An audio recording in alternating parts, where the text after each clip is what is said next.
UDF के topic को आगे बढ़ाते हुए पीएचपी ट्यूटोरियल में हम बात करेंगे variable as a function. Variable को हम एज अ वेरिएबल ही इस्तेमाल करते हैं, as a function as a UDF को भी हम उसका इस्तेमाल नहीं कर सकते। ये कॉमन सेंस की बात है। तो पीएचपी में ऐसा कुछ नहीं है। पीएचपी में ये एक एडवांस फैसिलिटी दी गई है कि अगर वेरिएबल की जो कुछ भी वैल्यू है, वेरिएबल की कोई भी वैल्यू अगर वो यूडीएफ का नाम है तो उसी वेरिएबल को आप एज अ यूडीएफ और एज अ वेरिएबल दोनों तरीके से आप इस्तेमाल कर सकते हैं। इसके लिए एक छोटा सा एग्जांपल मैं प्रेजेंट करता हूं। सबसे पहले एक पीएचपी स्टार्ट कर देते हैं, फंक्शन टेस्ट। उसमें सिंपल एक इको मैसेज लिखते हैं, वेलकम टू द पीएचपी।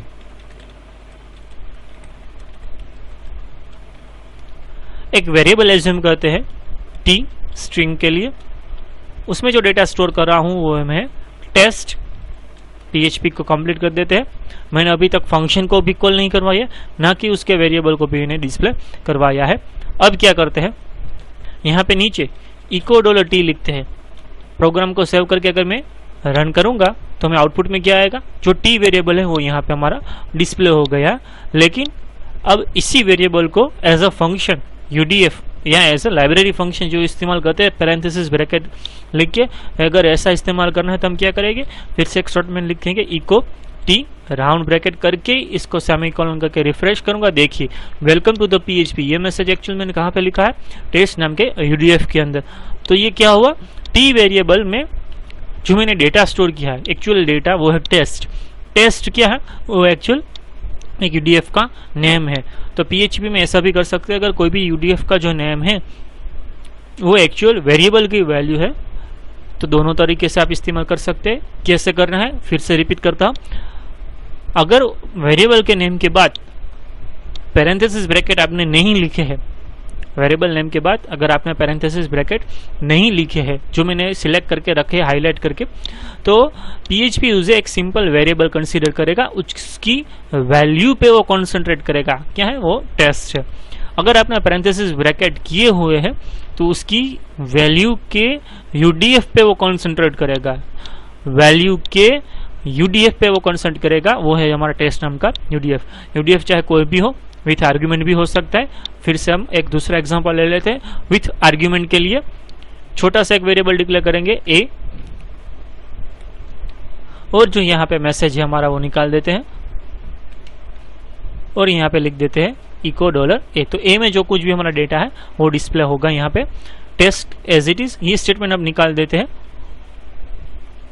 और यहाँ से जो इको है वो लिखना जरूरी नहीं है हमें, वो भी निकाल देते हैं। तो टी में एक डेटा स्टैंड करते हैं, चेकिंग द यूडीएफ,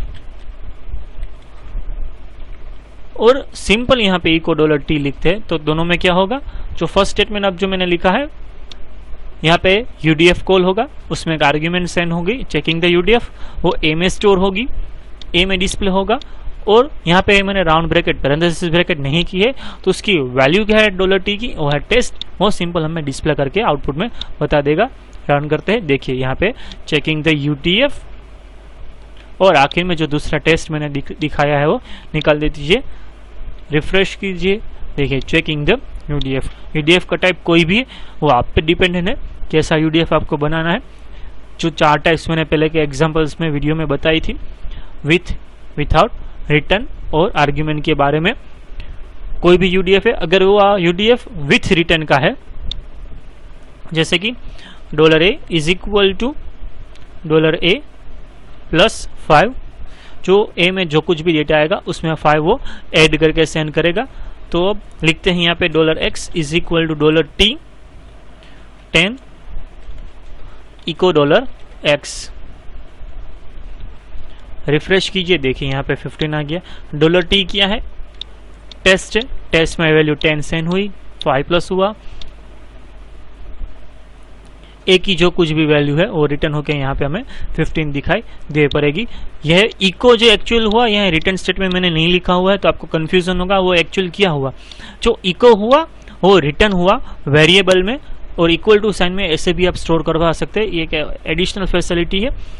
क्योंकि हमने वेरिएबल को एज अ फंक्शन इस्तेमाल किया है, तो सिंपल वेरिएबल की जगह डायरेक्टली यूडीएफ को कॉल करवा रहे हैं तो रिटर्न स्टेटमेंट लिखना जरूरी है। पर या फिर अगर आप वेरिएबल को एज अ फंक्शन कॉल करवाते हैं, रिटर्न स्टेटमेंट के अलावा बिना भी आप उसकी जो इको स्टेटमेंट है वो आप यहाँ पे वेरिएबल में स्टोर करवा सकते हैं। यह था variable as a function. UDF की अगर बात करें और भी इसमें टॉपिक्स कवर होते हैं वो आगे हम शेयर करेंगे। आज के इस वीडियो में सिर्फ इतना ही। वीडियो अगर पसंद आया है तो प्लीज़ इसे लाइक कीजिए, दोस्तों के साथ शेयर कीजिए, चैनल को सब्सक्राइब कीजिए। Thank you.